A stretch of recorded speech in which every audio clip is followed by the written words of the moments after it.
بسم اللہ الرحمن الرحیم۔ اللہ والے ایک بزرگ جو مراقبہ کے ذریعے لوگوں کے مسائل کی تشخیص اور علاج کرتے تھے، ان کے پاس ایک صاحب آئے جن کو یہ تکلیف تھی کہ 10 دن سے وہ اپنی پلکیں نہیں جھپکا پا رہے تھے، نہ سو سکتے تھے نہ رو سکتے تھے۔ تکلیف کی شدت اذیت بن گئی تھی۔ ڈاکٹروں کو سمجھ نہیں آ رہا تھا کہ کیا مسئلہ ہے۔ سب ہاتھ کھڑے کر چکے تھے، اس لیے وہ ان بزرگ کے پاس حاضر ہوئے تھے اپنے مسئلے کے حل کے لیے اور دعا کروانے کے لیے۔ بزرگ نے مراقبہ کیا مگر ہر طرف اندھیرا ہی اندھیرا نظر آیا۔ کافی کوشش کے بعد بھی کچھ سامنے نہ آیا تو مریض کو اگلے دن آنے کو کہا اور اس کا نام اور مسئلہ اپنے پاس لکھ لیا۔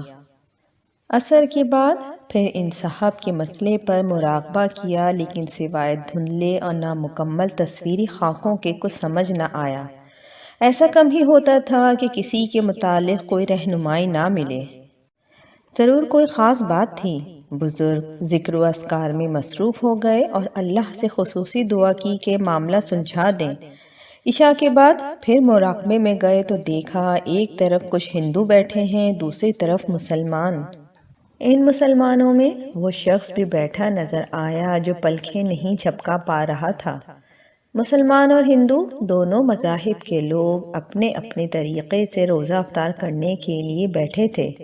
اس شخص نے اپنے ساتھ بیٹھے فرد سے کچھ کہا، جس پہ انتظامیہ نے اس شخص کو سزا کے طور پہ اٹھایا اور ہندوؤں کے پاس جانے کو کہا۔ اس کے ساتھ ہی بزرگ کا مراقبہ ختم ہو گیا۔ کافی دیر غور کرنے کے بعد بات کچھ سمجھ آنے لگی تھی۔ اس بات پہ غور کرتے کرتے وہ بزرگ نیند کی آغوش میں چلے گئے۔ اگلے دن ضرورت مندوں میں وہ شخص بھی شامل تھا۔ اپنی باری آنے پر وہ شخص سامنے آ کر بیٹھا تو اس کے ساتھ اس کی بیوی بھی آئی تھی۔ بزرگ نے خیریت دریافت کرنے کے بعد پوچھا کہ رمضان کے روزے کیسے گزرے آپ کے؟ ہمیشہ کی طرح اچھے گزرے اس دفعہ بھی، اس نے جواب دیا۔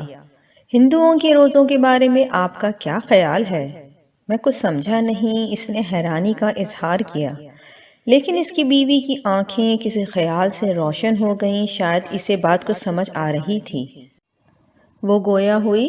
ایک دن روزوں پر بات ہو رہی تھی تو انہوں نے مذاق میں ایک بات کہی تھی کہ ہم سے اچھے تو ہندوؤں کے روزے ہیں جو پھل کھا تو سکتے ہیں روزے میں۔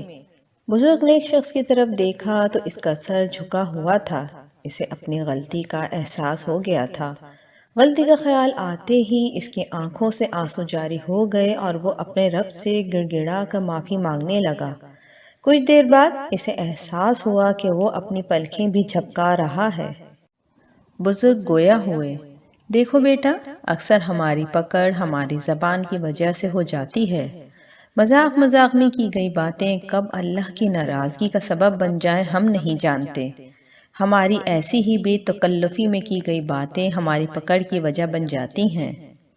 یہ پکڑ کسی کی جسمانی تکلیف کی صورت میں سامنے آتی ہے اور کسی کے لیے ذہنی تکلیف کی صورت میں۔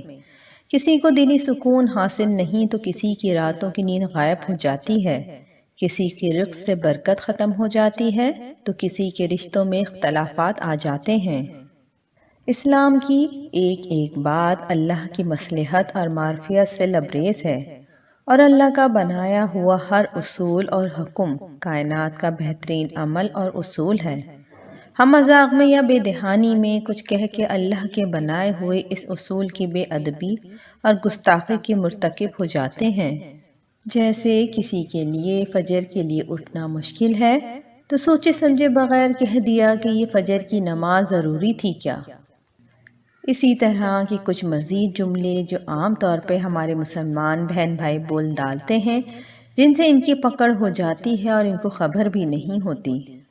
جیسے کوئی مصیبت کے وقت کہے، اللہ نے پتہ نہیں مصیبتوں کے لیے ہمارا گھر ہی دیکھ لیا ہے، یا موت کے وقت کوئی کہہ دے پتہ نہیں اللہ کو اس شخص کی بڑی ضرورت تھی جو اس کو اپنے پاس اتنی کم عمر میں بلا لیا، یا کہے نیک لوگوں کو اللہ ذوالجلال جلدی اٹھا لیتا ہے کیونکہ ایسوں کی اللہ ذوالجلال کو بھی ضرورت پڑتی ہے۔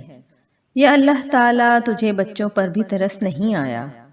یا اللہ ہم نے تیرا کیا بگاڑا ہے، آخر ملک الموت کو ہمارے ہی گھر والوں کے پیچھے کیوں لگا دیا ہے؟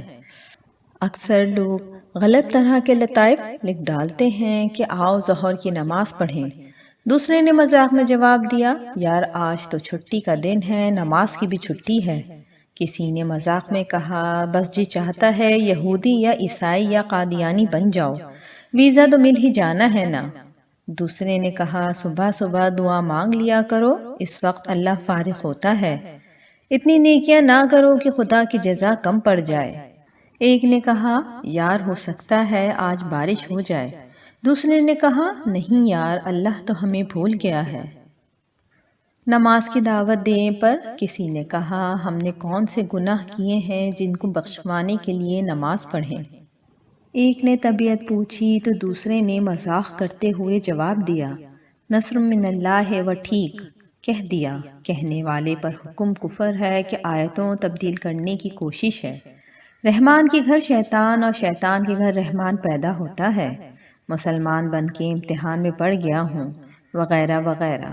اس طرح کے بہت سی باتیں ہم لوگوں کی زندگیوں میں عام ہوتی چلی جا رہی ہیں۔